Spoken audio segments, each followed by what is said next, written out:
The late afternoon sun cast a warm, golden glow over Genoa City, but inside the penthouse, Lily Winters felt anything but warmth. She stood by the window, staring out at the skyline she once felt she owned. Everything about her life used to feel controlled, intentional, predictable even. But lately, something had shifted, and she couldn't quite put her finger on it. Billy had noticed it first. "You've been distracted," he said casually, leaning against the kitchen counter with a mug of coffee in hand. "And don't give me the 'I'm just tired' excuse. I know that look." Lily turned from the window, forcing a small smile. "I'm fine, Billy. Just work stress. You know how things have been at Chancellor Winters." Billy raised an eyebrow. "Sure, work stress doesn't usually make you check your phone every 5 minutes like you're waiting for a ghost to text you." That hit closer than she expected, because in a way she was waiting for a ghost. Kane Ashby, her ex-husband, her past, the man who had once been her entire world, and then suddenly nothing. He had been gone for so long that Lily had trained herself not to think about him, not to wonder where he was, who he was with, or whether he ever thought about her and the life they once shared. But now, something was stirring. "I heard something," Lily admitted quietly. Billy set his mug down. "About Kane?"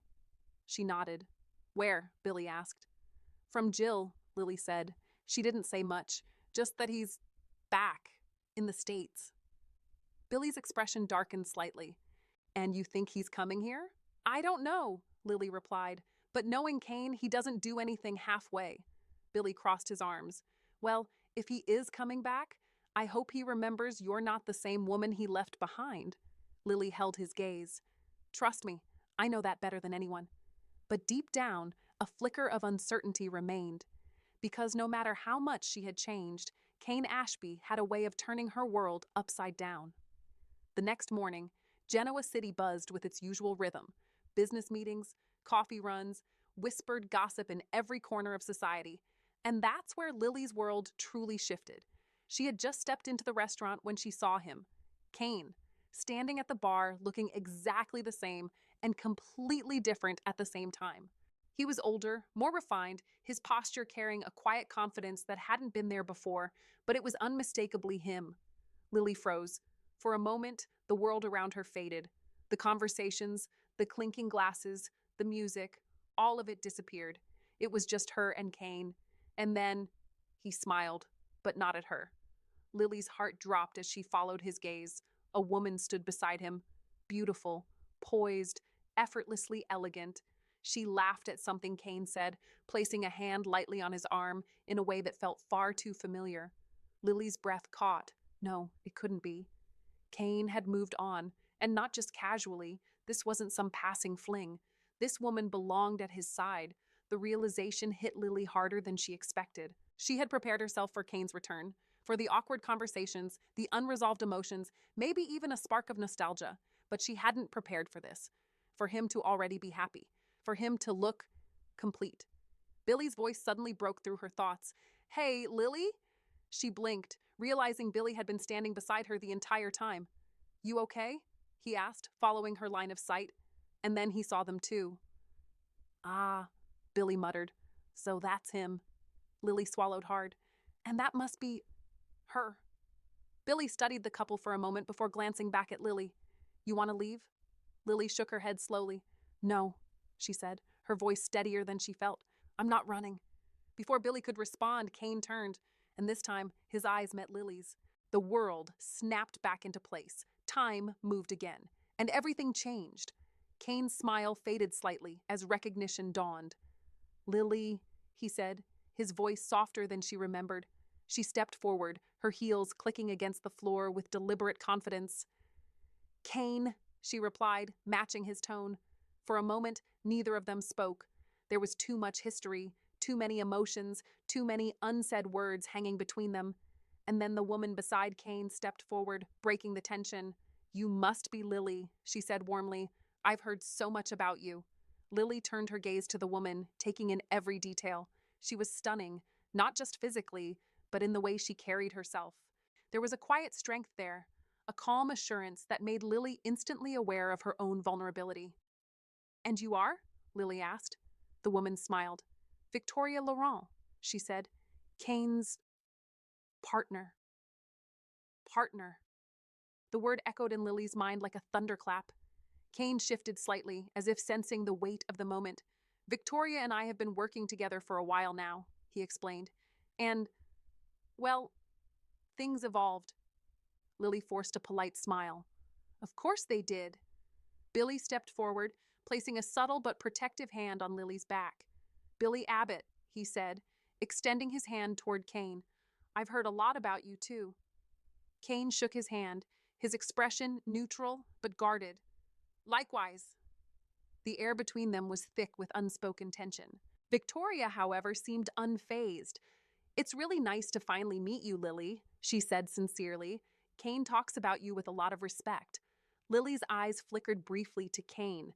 Respect, not love, not longing, respect. That hurt more than she expected. Well, Lily said, straightening her shoulders, it's nice to meet you too. But it wasn't, not really. Later that evening, Lily sat alone in her apartment, replaying the encounter over and over again. Every word, every glance, every subtle shift in Kane's expression. She had thought she was over him. She had convinced herself that their story was finished, that whatever they once had belonged firmly in the past. But seeing him again, seeing him with someone else, it stirred something she thought she had buried for good. There was a knock at the door. Billy. Thought you might need company, he said, holding up a bottle of wine. Lily let him in, grateful for the distraction. They sat on the couch, glasses in hand, the city lights flickering outside the window. So, Billy said carefully, that went, well. Lily let out a soft laugh. You're terrible at lying. Billy smirked. I prefer selectively honest. She took a sip of wine, staring down into the glass. She's perfect, Lily admitted. Billy frowned. You don't know that. I can tell, Lily said. She's everything I'm not. That's not true, Billy said firmly. Lily shook her head. She's calm, collected, not complicated. Billy leaned forward. Lily, you're not complicated. You're real. There's a difference. She looked at him, her eyes searching. Then why does it feel like I just lost something I didn't even realize I still had? Billy didn't have an answer for that, because deep down, he knew. Kane's return wasn't just reopening old wounds, it was creating new ones. Meanwhile, across town, Kane stood on the balcony of his suite, staring out at the same skyline Lily had watched earlier. Victoria joined him, wrapping her arms lightly around his waist. You're thinking about her, she said softly. Kane didn't deny it.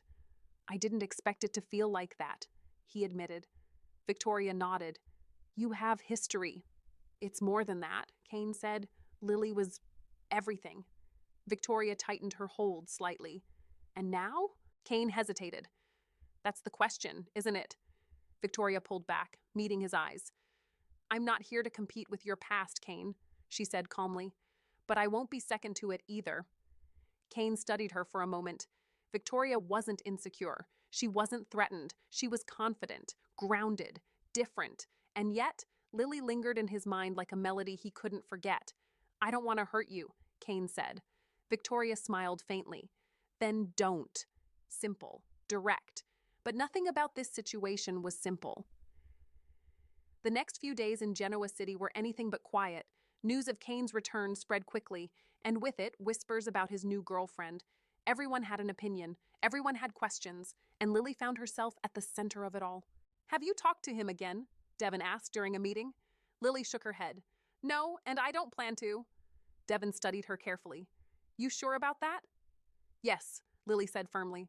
But even as she said it, she wasn't entirely convinced, because the truth was, Kane wasn't just part of her past. He was part of her.